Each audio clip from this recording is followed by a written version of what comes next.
Well, it's a real pleasure for me to introduce our honored guest tonight. And as I do, I want to take a moment to reflect on the quality of leadership and share this inspirational quote. Like working families all across the state, we must find a way to make government live within its means. That will be my first priority as governor. Do you know who said that? Ed Rendell.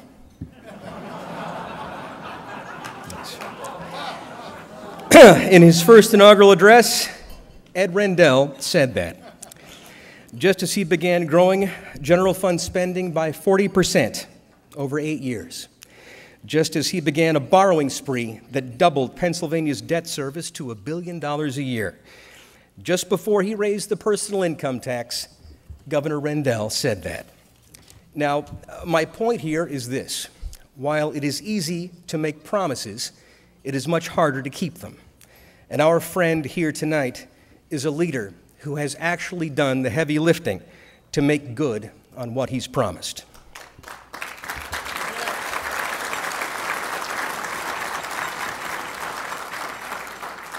Pennsylvania is entering a third budget cycle where state government will spend no more than it takes in. Taxes will not go up, and pro-growth reforms will be enacted to improve our economic competitiveness. The Cato Institute declared him an outstanding tax reformer and awarded an A grade for fiscal discipline, one of only 4 governors in the nation. Our honored guest has assembled a top-flight cabinet and has empowered them to pursue reform in every area, expanding school choice by doubling the education improvement tax credit, upholding ballot integrity by requiring voter ID, requiring recipients of unemployment benefits to actively look for work. These are the kinds of reforms he has supported and signed into law. Most importantly, he has proved his mettle by fighting Obamacare every step of the way.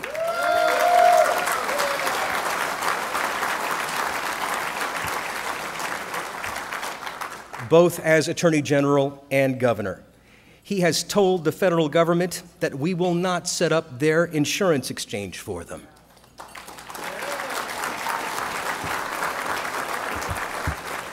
And even as he has given them every opportunity to be reasonable, he has turned away the poisoned chalice of Medicaid expansion.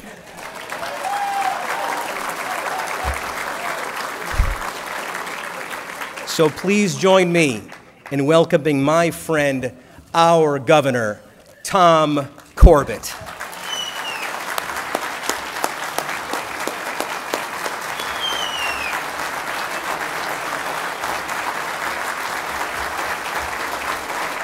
Thank you, David.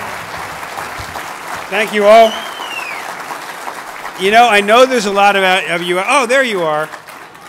It is a little bright up here. David, thank you for the very kind introduction. And good evening to every one of you. A couple of days ago, I was saying Buenos tardes because we were down in Chile. And before that, we were over in Brazil. And what I can tell you from our recent trip to South America is we have nations who want to trade with states that understand how to keep fiscal discipline. They have businesses that are looking to states that understand that you have to live within your means. They are looking to states that will reduce taxes so the businesses can grow and can invest, as we are doing here in Pennsylvania. So I want to tell you briefly that that trip was an initial success, but it's like planting seeds of corn in the field. In a couple of years, we're going to see tremendous success out of that. And if you were one of the people that came along on that trip, thank you for coming along. If you weren't, I think you want to come on the next trade mission because we have a great story to tell about the story of Pennsylvania and our reduction of taxes, our great workforce, and we're going to continue to improve that workforce, and our location in North America being within 60% of the population of North America for trade with other countries to come in here and bring their goods and work with us through our various ports. Senator DeMint, Steve Hayes, distinguished guest, thank you very much for allowing me to come here and speak to you briefly. As you heard, I just came back from that trade mission, so I'm not going to stay here tonight. I'm trying to remember if it's Thursday, Friday, Saturday, or Sunday at this point. I'm also, though, pleased to be able to say and be the first governor of Pennsylvania to address the Pennsylvania Leadership Conference.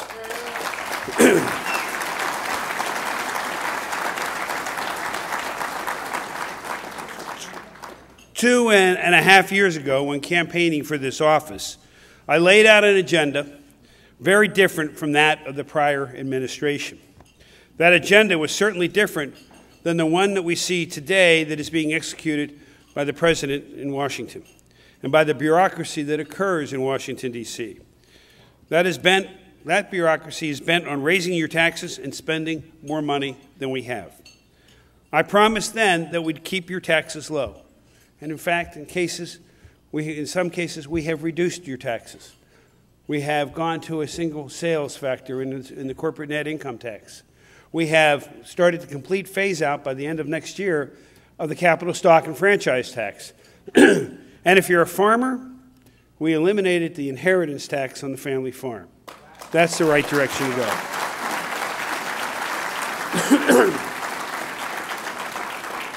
I promised that we would get our finances in order and stop outrageous government spending. You know, sometimes when you tell people what you're going to do, they don't believe you're going to do it. But we did. And guess what? Now some of them are mad. Okay? I understand that. When you've had somebody say, here, take more, take more, take more, and then somebody comes in like myself and says, whoa, we don't have that money. Let's help you find a job. Let's create a better environment for you to find a job. Let's work with business as a partner, not as an adversary. That's how we bring the jobs to Pennsylvania. To date, I just want to notice, I got a note from my press secretary that unemployment again ticked down 0.2 of a point for us in Pennsylvania. Thank you. But what I've noticed, I've learned something. And those unemployment numbers are kind of funny numbers. And they're funny because it talks about the workforce. And what we have found is we have more people who left the workforce, gave up looking for a job, now coming back and saying, yes, I am looking for a job. That's important. They may have given up, now they're looking for a job. In the last 2 years, we have created over 113,000 private sector jobs in Pennsylvania.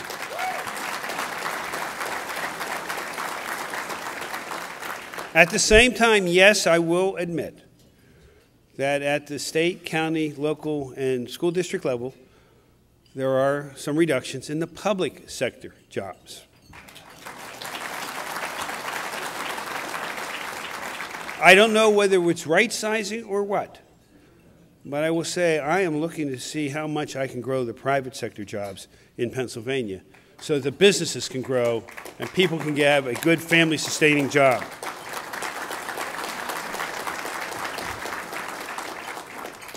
We erased a $4.2 billion deficit, signed an on-time budget 2 years in a row, balanced it at the same time, not by placing the burden on the taxpayers and on your families, but by making government run more efficiently, and we have room to go, and tightening our belt. For the first time in 40 years, Pennsylvania spent less of the taxpayers' money than they did the year before.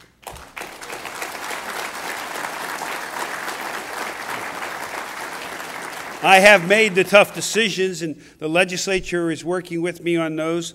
They're tough decisions, but they're the ones that are necessary in order to build the future, not just for us, but for our children and for our grandchildren. And recently, about 17 months ago, my daughter adopted a little 2-day-old baby boy. Okay? Liam, he's about, and I'm going to do it on both sides so you can see, he's about this big at 18 months. I don't know which sport he's going to play, but he's also going to play the piano. We're talking about his future and your grandchildren and their grandchildren's future in this country. So what am I doing? I'm prioritizing where and how we spend our money. We're working harder in state government. We're working smarter with less of your hard-earned salaries that have come to Pennsylvania. I've recognized and I have embraced and growing Pennsylvania's role as a leader in energy, not just in the United States, but in the world. And I want you to think about that. We can now be a leader in the world. Thank you. Thank you, Lemon. In my trip to Chile, all that the president of Chile wanted to talk to me about, well, not quite all, but 70% of the hour conversation was about the energy that Pennsylvania has and how can we form a relationship that we can help them grow because they're energy starved, while at the same time help the trade balance here in Pennsylvania. And we can demonstrate that we are that energy leader. We're the second largest energy field in the world. Right now in the United States, we're the 5th largest producer. Texas, get ready, we're going to pass you up.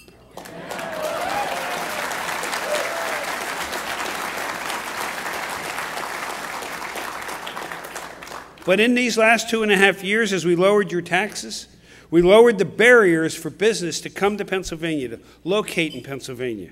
And as I told you, we created over 111,000 new jobs. I'm watching jobs like Volvo, heavy equipment, coming in and putting their North American headquarters in Franklin County, in Shippensburg. Seeing Cranberry, Ocean Spray Cranberry, move out of their iconic location in Bordentown, New Jersey, over to the Lehigh Valley. Seeing the industry that I talked about, the natural gas industry, growing. Today, one of my events was down in Bucks County in Bristol, where I watched the confluence of 2 environmental issues. First, trash. When I went to Waste Management to see their new fleet of natural gas vehicle trucks. This is the future, and we are going to get there. You may have noticed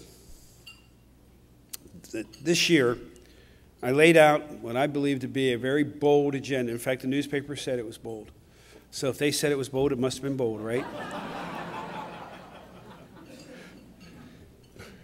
We set out that agenda focused on reforming our state government.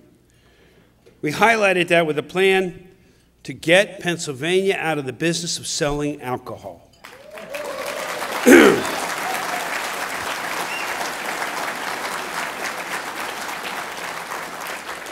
As you know, in Pennsylvania, our hands are tied. Whether it's a party or an event or just a dinner with your family and friends, neighbors, if you want to have beer, wine, and liquor, you've got to make 3 separate stops. When we were in Sao Paulo, which, by the way, is a huge city, 23 million people, we walked into a bodega 3 doors from our hotel. The bodega was maybe twice the size of this stage. Guess what they had? Beer, wine, and liquor. They had that freedom there. We have the freedom across the way in New Jersey and down in Delaware, yet we don't. It is time to get us out of the business of selling alcohol.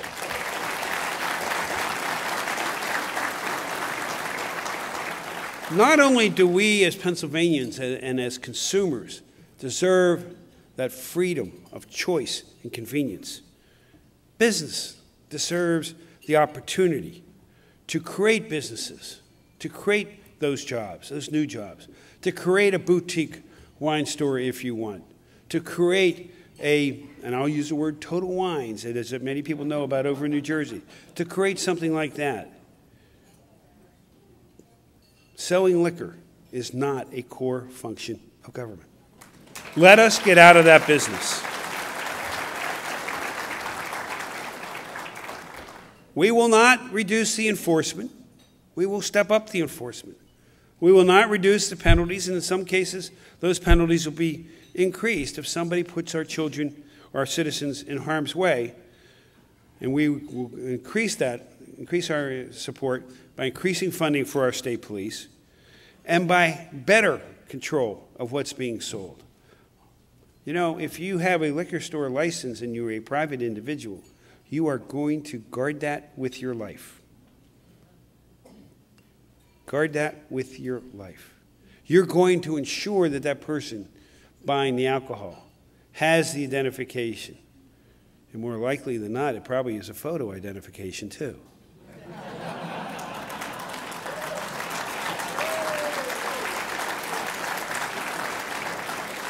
I'll bet it's a driver's license. And it'll be scanned into the system, so we'll know who's buying it and if they are of age. That's what I think we should do. And you know I made a proposition. I said, if we sell it, and we sell it the way that we want to do it, it's going to raise about $1 billion one-time money.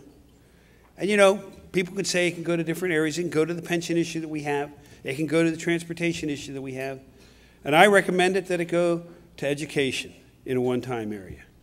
And I truly believe in that. We have increased the funding of education, the basic education funding formula, back to where it was before Ed Rendell took state money out and supplemented in the federal money. We have taken it to where we already are is the highest that Pennsylvania has ever contributed to education.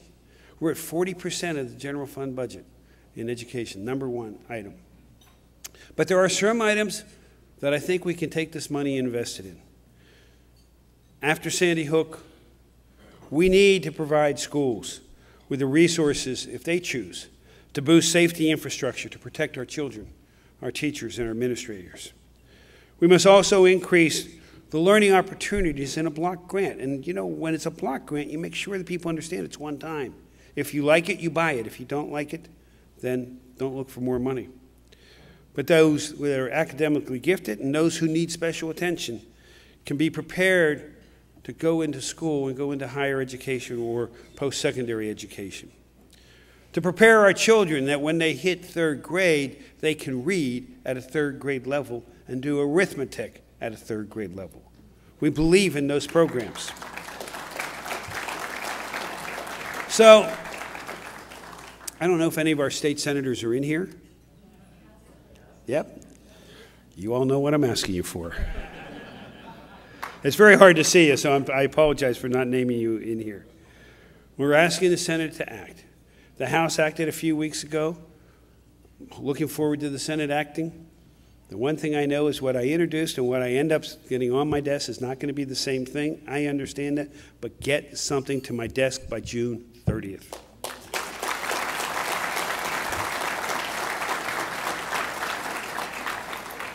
You know, David mentioned Governor Rendell. Yeah, he liked to say also that it wasn't possible to balance a budget, lower taxes, and create prosperity and jobs all at once. He was wrong. We've already done it. After I signed my no tax pledge, in fact, and you may remember this, after I signed my no tax pledge, he said, I should have my head examined. And he wasn't alone. I don't think any of you said that in here. Many in the old Harrisburg crowd can't understand why I just don't understand how Harrisburg works. I haven't from the day I walked here as Attorney General. We are changing it. Some of the Harrisburg crowd who have a natural instinct that we should just raise taxes when the government wishes to spend more money. But those ways of doing things, I believe, is over in Pennsylvania.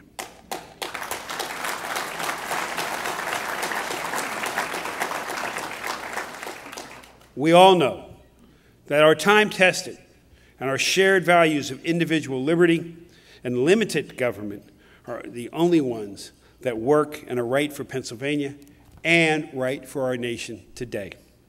We did exactly what they said we couldn't do. We are right-sizing government, making Pennsylvania more attractive to the private sector, and we are keeping taxes low. We're on our way to full recovery, but more importantly, we're on the brink of what I believe is an economic revolution that will launch Pennsylvania's economy to new heights and create a lasting prosperity for decades to come. We can't stop now. We are this close. We can see what happens when the wrong people hold the purse strings. And given the opportunity, I guarantee you that the opponents on the other side that are all lining up I think they know how to do this. Well, they do know how to spend.